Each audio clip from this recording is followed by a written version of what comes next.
అక్రమ వలసదారులపైనే కాదు గిట్టని దేశాలపైన ఉక్కుపాదం మోపుతున్నారు అమెరికా అధ్యక్షుడు డొనాల్డ్ ట్రంప్. 4 దేశాలకు చెందిన దాదాపు 5.5 లక్షల మంది వీసాల్ని రద్దు చేశారు. అటు యూనివర్సిటీలపై ఆంక్షల కొరడా ఝలిపిస్తూ ఉండడంతో విద్యార్థులు భయంగా గడుపుతున్నారు.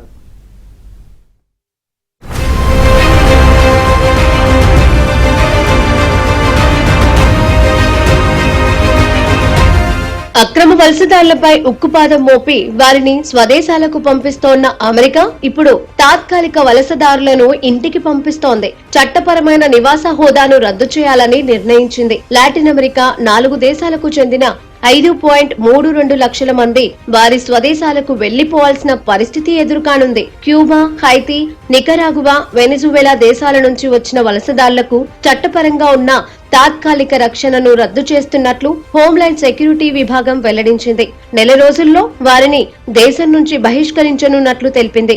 మానవతా పేరోల్ కార్యక్రమం కింద 2022 అక్టోబర్ తర్వాత ఆ 4 దేశాల నుంచి అమెరికాకు వలస వచ్చిన వారికి ఈ ఉత్తర్వులు వర్తించనున్నాయి. వీరంతా ఇతరుల ఆర్థిక సహకారంతో అమెరికాకు వచ్చారని 2 ఏళ్ల పాటు యుఎస్ లో నివసించడానికి, పనిచేయడానికి తాత్కాలిక అనుమతులు పొందారు.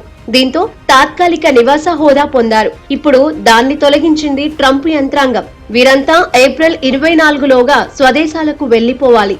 Nearly 180,000 illegal immigrants with criminal records ordered deported from our country are tonight roaming free to threaten peaceful citizens. They are being released by the tens of thousands into our communities with no regard for the impact on public safety or resources. Her killer was then released a second time, and he is now a fugitive from the law. I've met Sarah's beautiful family, but to this administration, their amazing daughter was just one more American life that wasn't worth protecting. No more. One more child to sacrifice on the order and on the altar of open borders. Donald Trump ప్రవేశపెట్టిన gold కార్డుకు అద్భుతమైన స్పందన వస్తోంది. ఒక్కరోజే 1000 కార్డులను విక్రయించినట్లు America వాణిజ్య శాఖ మంత్రి వెల్లడించారు. వీటి ద్వారా $5 బిలియన్ సేకరించారు. లక్షలాది మంది ఈ కార్డును కొనేందుకు సిద్ధంగా ఉన్నారు. వీటి ద్వారా $5 ట్రిలియన్ సేకరించే అవకాశం ఉందని ట్రంప్ యంత్రాంగం చెబుతోంది. ప్రపంచవ్యాప్తంగా 3.7 కోట్ల మందికి ఈ గోల్డ్ కార్డు కొనే సామర్థ్యం ఉందని అగ్రరాజ్యం చెబుతోంది. కనీసం 10 లక్షల మందైనా ఈ కార్డును కొనుగోలు చేస్తారని అధ్యక్షుడు ట్రంప్ భావిస్తున్నారు. We're going to be doing something else that's going to be very good. We're going to be selling a gold card. You have a green card. This is a gold card. We're going to be putting a price on that card of about $5 million, and that's going to give you green card privileges plus. It's going to be a route to citizenship, and wealthy people will be coming into our country by buying this card. They'll be wealthy, and they'll be successful, and they'll be spending a lot of money and paying a lot of taxes and employing a lot of people. And we think it's going to be extremely successful. Never been done before or anything like this, but it's something that we're going to be putting out over number 1 in their class at top schools. I see that as one of the things, but generally speaking, it'll be people with money and people that create jobs, and they won't have to pay any tax on income outside of the United States, which they're not paying right now. They're not citizens, but they'll have to pay if they create jobs in the United States. They'll pay full taxes like everybody else. So you're getting big taxpayers, big job producers, and we'll be able to sell maybe 1 million of these cards, maybe more than that. ప్రస్తుతం ఉన్న investor visa EB-5 స్థానంలో ఈ gold card తీసుకురానున్నట్లు Trump ఇటీవలే చెప్పారు. $5 million అంటే దాదాపు 44 కోట్లు చెల్లించగలిగే వారికి నేరుగా అమెరికా పౌరసత్వాన్ని అందజేస్తామన్నారు. ప్రపంచవ్యాప్తంగా ఉన్న సంపన్నులను ఆకర్షించేందుకే దీనిని ప్రవేశపెట్టారు. అమెరికాకు వచ్చి భారీగా ఖర్చు పెడితే స్థానికంగా ఉద్యోగాలు కూడా పెరుగుతాయనేది ట్రంప్ అభిప్రాయం. EB-5 ప్రోగ్రాం వల్ల జరుగుతున్న మోసాలు, ఇతర అక్రమాలను అరికట్టేందుకు వీటిని తీసుకొస్తున్నట్లు ట్రంప్ అడ్మినిస్ట్రేషన్ చెప్పింది. EB-5 వీసా విధానాన్ని అమెరికా 1990లో తీసుకొచ్చింది. వేలాది మంది ఈ ఇన్వెస్టర్ వీసాలను పొందారు. అయితే ఈ విధానంతో మోసాలు జరుగుతున్నాయని, కొందరు అక్రమంగా నిధులు పొందుతున్నారని ఓ అధ్యయనంలో తేలింది.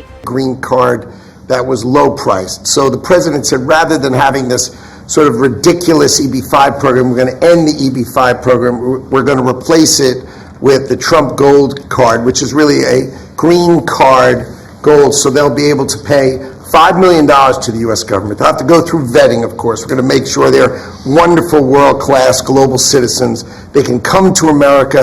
The president can give them a green card, and they can invest in America, and we can use that money to reduce our deficit.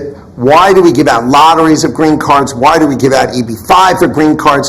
The President of the United States understands that the right answer is, why don't we eliminate the deficit of the United States of America instead?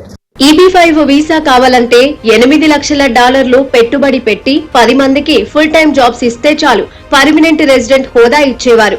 Trump gold visa ప్రకారం $5 million పెట్టాల్సి ఉంది. Trump రాకతో America ప్రభుత్వానికి ఆదాయం పెంచే మార్గాలు చూస్తున్నారు. ఖర్చులను అమాంతం తగ్గించేస్తున్నారు. అమెరికా విశ్వవిద్యాలయాలు రీసెర్చ్ స్టడీల్లో ప్రపంచ ప్రఖ్యాతిగాంచాయి. అయితే వాటికి కూడా కేంద్ర ప్రభుత్వ నిధులను కోత పెడుతున్నారు ట్రంప్. నాణ్యమైన విద్య గురించి పట్టించుకోవడం లేదు. నిజానికి అత్యాధునిక వసతులు, సాంకేతిక పరిజ్ఞానం, నవీన ఆవిష్కరణలు, పరిశోధనలకు అవసరమైన పూర్తి సౌకర్యాలతో అమెరికా వర్సిటీలు గ్లోబల్ స్టూడెంట్స్ ను ఆకట్టుకుంటున్నాయి. ఈ ఏడాది పరిస్థితిలో చాలా వరకు మార్పులు వస్తున్నాయి. యూనివర్సిటీల్లో ఆంక్షలతో పాటు వాటికిస్తున్న నిధులను ఆపేశారు. బాగా ఖర్చు పెడితే తప్ప అమెరికా విద్యాలయాల్లో చదువుకోలేని పరిస్థితి నెలకొంది.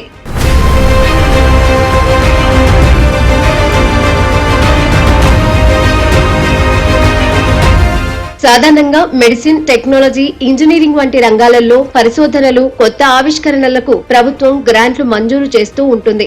అయితే ఈ గ్రాంట్లలో ట్రంప్ భారీ కోతలు విధించారు.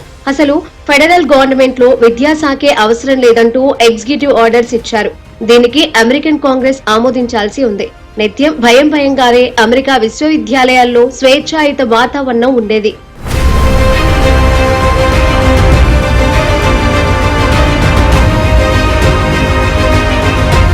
ఒకప్పుడు అమెరికా విశ్వవిద్యాలయాలు స్వేచ్ఛగా ఆలోచించడానికి, లిబరల్ థింకింగ్ కు అడ్డాలుగా ఉండేవి. ప్రపంచంలో ఎక్కడ ఏం జరిగినా స్పందించేవి. ఇప్పుడు ఆ పరిస్థితి లేదు.